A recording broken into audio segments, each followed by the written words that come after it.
Hello, I'm Dr. Craig Childress here, clinical psychologist, and I've just completed my walk through the 8 symptoms of Gardnerian PAS that are still used sort of to this day.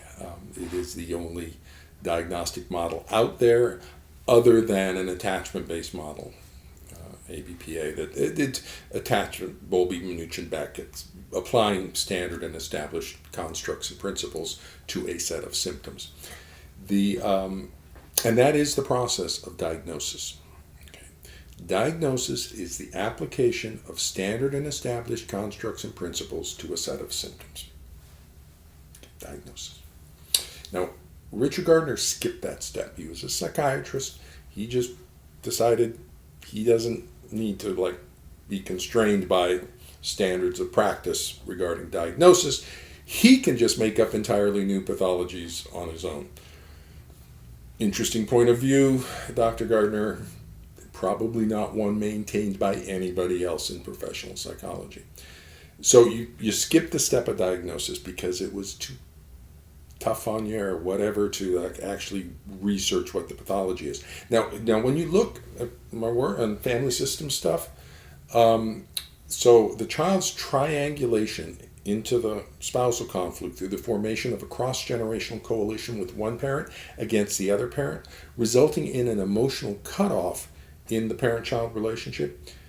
If you look at the people for that, that's Salvador Minuchin, Jay Haley, Murray Bowen. Okay, these are the 3 of the top people in family systems, which is one of the primary schools of psychotherapy. The only one deals with families. It's the model we should be using, family systems therapy. Top 3 people, if you look, they were developing this and writing about it in the 1970s. So Minuchin's 1974, 1978 for Bowen, 77, I'm citing Haley from 77. So in that zone, 74 to mid-70s there, is when the family... Now, when did Gardner come up with his stuff? 1985, 10 years after that. And he comes up with this new form of pathology. It's not a new form of pathology. It's a child's triangulation through a cross-generational coalition resulting in an emotional cutoff. It's not a new form of pathology. It's been described in family systems therapy for a decade before Richard Gardner. Read my quotes from Minuchin. Minuchin gives an example, and it's just spot on. The parent-children are rejecting their dad after a divorce. Minuchin describes it. It's not a new pathology. So, but Gardner probably didn't know family systems therapy. Why didn't he know family systems therapy? My goodness, he's dealing with families. You would think that you would know family systems, how they operate and the stuff, wouldn't you? One would think. But here's my guess as to what happened there. That Gardner was a psychiatrist. That means you go to medical school. So his whole graduate education was about medical school. Now, if you go over to my Vita, my whole graduate education is about psychology. And it wasn't even a PhD psychology thing where I got research. I went PsyD psychology. So my entire graduate level education was based around pathology and diagnosis and treatment and assessment. Okay, and the clinical psychology is my degree, PsyD. An MD degree is about hearts and kidneys and muscles and joints and all the stuff of medicine, diseases and cures and medicines and biochemistry.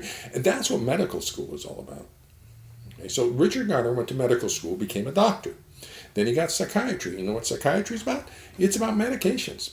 Okay, it's about schizophrenia and antipsychotic medications, the different types of antipsychotic medications, their reactions on the body and side effects, and the bipolar medications and the mood stabilizers and all the things. And we have the antidepressants and the ADHD medications and all the different biochemistry and the differential uses of these, for all various kinds of stuff.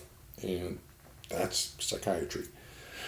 They might get a little psychoanalytic stuff from time to time. They'll get a course in psychoanalysis.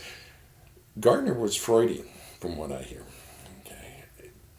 That's unusual. That has implications. For a psychiatrist in the mid-1980s to be a Freudian analyst kind of person, interesting. won't go any further than that at this point. Oh, I will. Because it helps explain Gardner's deviant attitudes on children's sexuality. He made some very unfortunate statements, very distasteful statements about children's sexuality. And I know where they come from. I know he's Freudian. That's where I learned he was Freudian. And I went, okay, that kind of explains it. All right. So he's talking about this kind of unconscious area down, but would not be considered accurate. Okay, so no, that's it's still deviant even off of there, but I understand where he's coming from with those, but they were very unfortunate. And then one of those symptoms, a couple of those symptoms of just discounting what the child is saying. So the reflexive support for the parent. So, yeah, I love my mom. She's a good mom. Well, that's diagnosis of pathology. Yeah, my dad actually hit her. I saw her. Well, that's a borrowed scenario, and that's just going to drive weak and frivolous reasons. That's because my dad hit my mom. That's not a reason to reject your dad. So that's going to drive the domestic violence people and child abuse people absolutely nuts.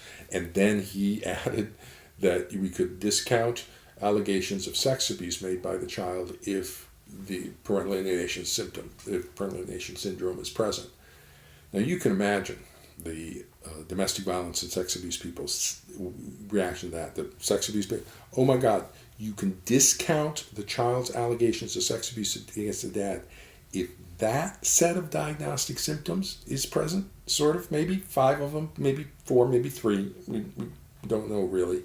And if that mental health person making that diagnosis kind of decides it's present, then we say, oh, that child, that's a false allegation of sex abuse, even though the child says, no, my dad really sexually abused me. That's the independent thinker phenomenon.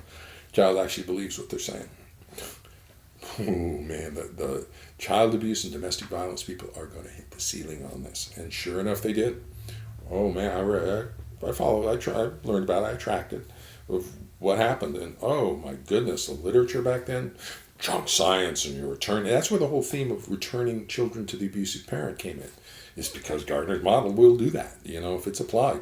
And so there was a lot of people, they didn't want to admit in courts, junk science. And I just walked through with you the 8 symptoms of Gardnerian PAS. They're really, really, really bad. Now, I know the pathology. The pathology's here. In the next segment, I'm going to describe Gardner's symptoms in real-world words. But that diagnostic model, I totally get it. Why it is not accepted, why it hasn't been accepted in 35 years, why it will never be accepted. That is substantially below professional standards of practice. Substantially below professional standards of practice. That doesn't mean the pathology doesn't exist. It means we have to come up with a better diagnostic model for it. And so that's what ABPA does, and people want to take shots at it and say, oh, you messed up, Dr. Childers. Says that. Great. Let's go back. Let's get on the path of standard and established psychology. The application of standard and established constructs and principles to a set of symptoms is diagnosis. Let's do that. Let's not go wandering off into new forms of pathology where we're just making up symptoms willy-nilly. Okay. So that's what ABPA does. It's out there. You can critique it. We can move forward with it. ABPA is accurate. I am a good, unlike Gardner, I am a very good diagnostician. And I spent a decade on this, working on this, because I knew it was going to be put to scrutiny.